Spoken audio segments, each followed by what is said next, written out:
Halo, assalamualaikum warahmatullahi wabarakatuh. Welcome back to my channel. Pada kesempatan kali ini saya akan membahas mengenai gambar kerja atau lembar kerja pembuatan prototipe pada materi produk kreatif dan kewirausahaan kelas 11. Simak materinya ya. Kompetensi dasar yang akan kita pelajari adalah 3.6, menganalisis lembar kerja atau gambar kerja untuk pembuatan prototipe produk barang atau jasa. 4.6, membuat lembar kerja atau gambar kerja untuk pembuatan prototipe produk barang atau jasa. Tujuan pembelajarannya yaitu siswa dapat menelaah lembar kerja contoh produk barang dan jasa, merancang lembar kerja contoh produk barang dan jasa, mendesain lembar kerja atau gambar kerja untuk pembuatan contoh produk barang atau jasa. Membuat lembar kerja atau gambar kerja contoh produk barang dan jasa.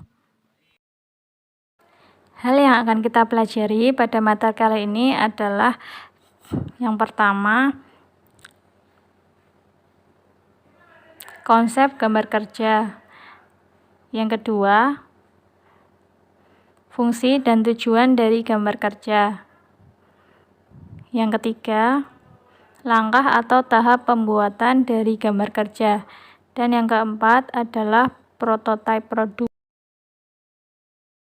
Nah, yang pertama kita pelajari dulu konsep dari gambar kerja. Menurut Suratman 2011, gambar kerja adalah suatu teknik penggambaran yang digunakan untuk menjelaskan secara gamblang persyaratan item yang direkayasa.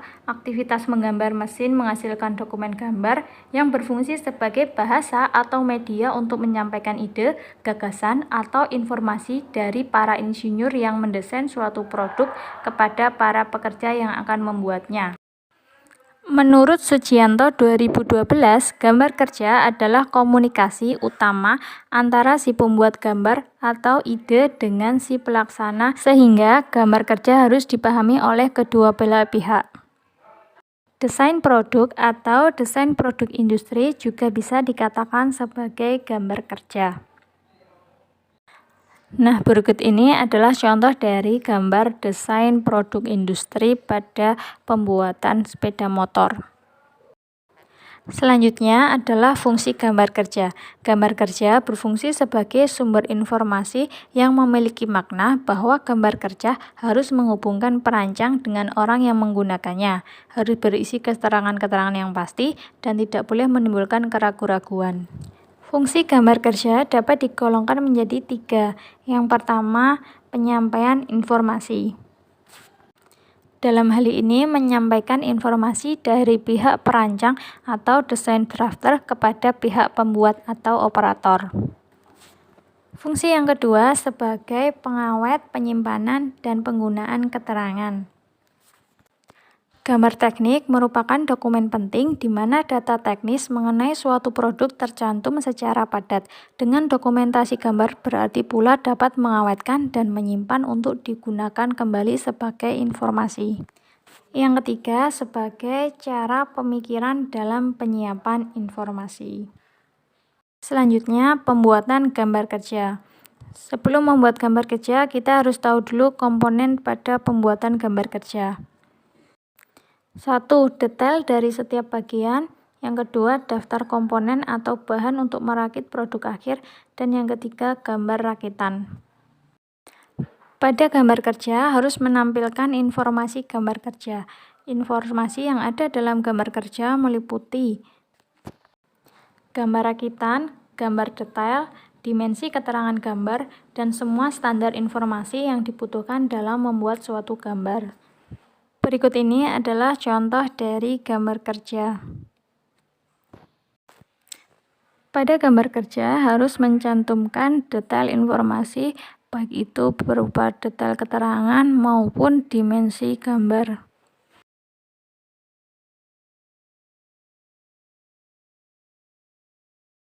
Berikut ini adalah tabel perbedaan antara gambar rakitan dan subrakitan. Fungsi gambar rakitan untuk menunjukkan kumpulan dari komponen-komponen yang digabungkan menjadi produk jadi. Sedangkan fungsi gambar suprakitan menunjukkan bagaimana bagian dari komponen itu dirakit, sehingga gambar suprakitan memperjelas gambar rakitan. Untuk membuat suatu gambar kerja, kita membuat sketsa terlebih dahulu. Kerja seorang perancang diawali dengan pembuatan sketsa atau gambaran kasar. Yang kedua, drafter. Seorang perancang harus dibantu oleh juru gambar atau drafter. Kemudian, operator membuatnya menjadi barang nyata. Langkah-langkah dalam membuat gambar kerja ada 6, yaitu 1. Mencari ide produk atau gagasan produk yang sesuai. 2. Menetapkan ide atau gagasan. Yang ketiga, membuat gambar produk. Yang keempat, membuat prototipe produk. Yang keempat, menganalisanya menjadi contoh produk. Dan yang terakhir, melakukan evaluasi. Selanjutnya, dalam membuat gambar kerja, kita memerlukan beberapa peralatan. Yang pertama, dengan peralatan manual, misalnya kertas gambar, pensil gambar, kotak jangka, penggaris, sepasang segitiga, sepasang melengkung, mal bentuk, mistar skala, busur derajat, penghapus, pola gambar, pita gambar, dan alas gambar. Kemudian dapat juga menggunakan aplikasi, misalnya AutoCAD, SolidWorks, Adobe Illustrator, Adobe Photoshop, Microsoft Visio, Microsoft Excel, dan SketchUp.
Dalam membuat gambar kerja, seorang wirausaha harus memperhatikan beberapa hal. Yang pertama, keamanan produk tersebut. Yang kedua, ergonomis dari produk tersebut. Yang ketiga, kemudahan dalam penggunaannya. Yang keempat, kepraktisan saat digunakan di mana saja. Yang kelima, bahan baku yang dibuat. Dan yang keenam, model atau bentuk yang sesuai masanya.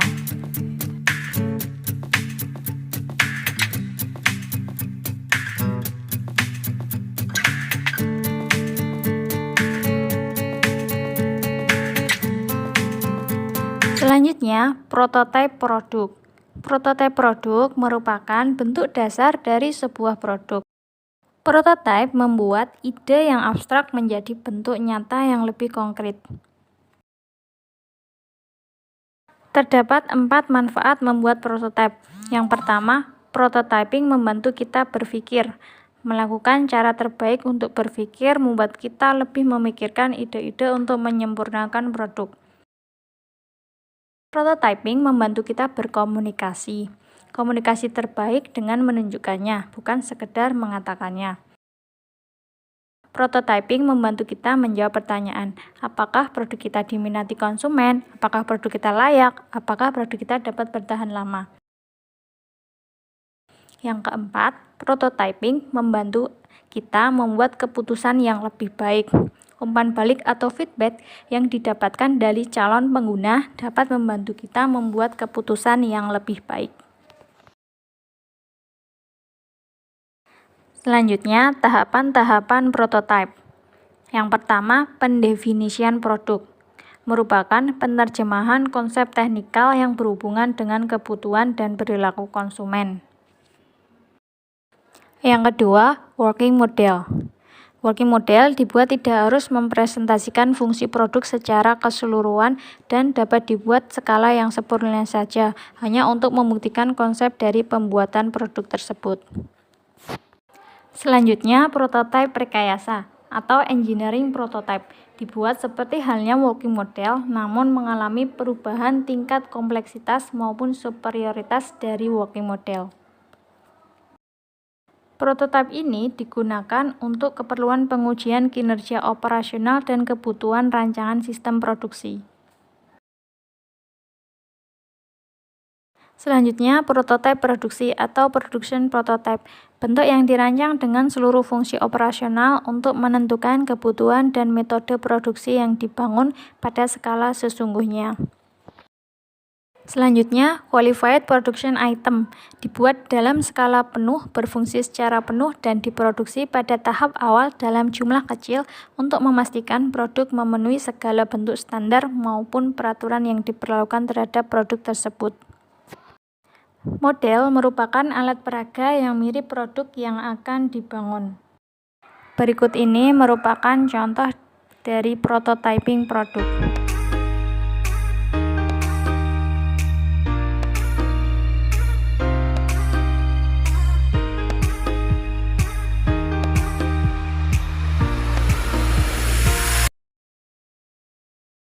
Keunggulan dari penggunaan prototipe yang pertama, adanya komunikasi yang baik antara pengembang dan pelanggan. Yang kedua, pengembang dapat bekerja lebih baik dalam menentukan kebutuhan pelanggan. Yang ketiga, pelanggan berperan aktif dalam pengembangan sistem. Lebih menghemat waktu dalam pengembangan sistem, penerapan menjadi lebih mudah dan mengurangi biaya pengembangan dan pemeliharaan.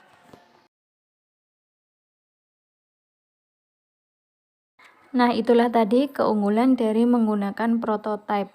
Selanjutnya, kelemahan dari penggunaan prototipe adalah yang pertama, belum mencantumkan kualitas perangkat lunak secara keseluruhan. Yang kedua, menggunakan algoritma dan bahasa pemrograman yang sederhana. Yang ketiga, tidak mencerminkan teknik perancangan yang baik.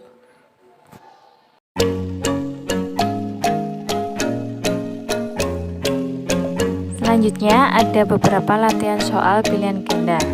Yang pertama, sketsa dibuat untuk mempermudah dalam pembuatan A. Gambar kerja, B. Desain, C. Produk, D. Penjualan produk, E. Pemasaran produk.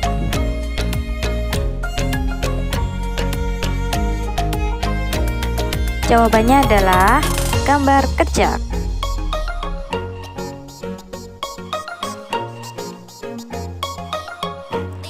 Selanjutnya, soal yang kedua. Berikut ini merupakan komponen pada satu set gambar kerja. A. Detail, daftar komponen, dan gambar arsiran. B. Detail, daftar komponen, dan gambar rakitan. C. Gambar rakitan dan gambar subrakitan.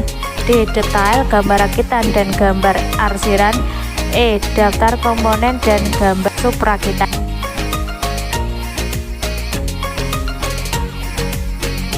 Dan jawabannya adalah detail, daftar komponen, dan gambar rakitan.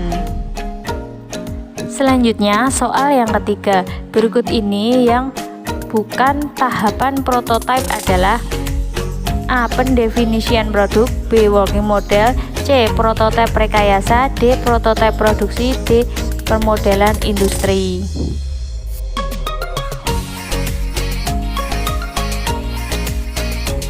Dan jawabannya adalah E. Permodelan industri. Soal selanjutnya merupakan alat peraga yang mirip produk yang akan dibangun. Look like model merupakan pengertian dari A. Model, B. Arsitektur, C. Perancangan, D. Prototipe, E. Industri. Jawabannya adalah model.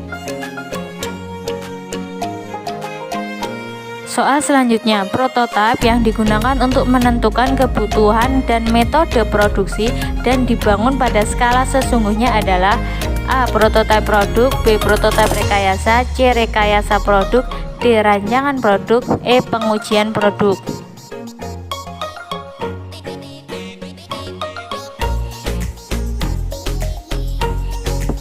Jawabannya adalah prototipe produk.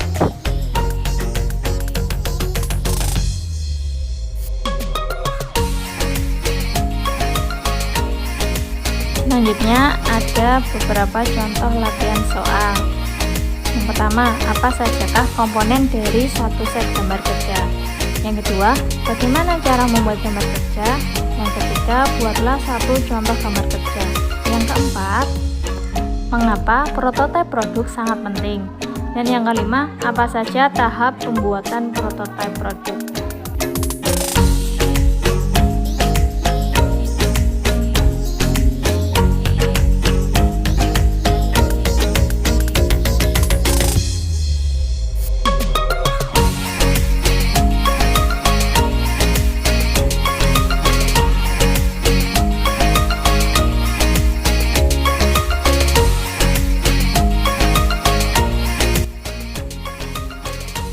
Terima kasih sudah menonton. Jangan lupa like, komen, serta subscribe ya.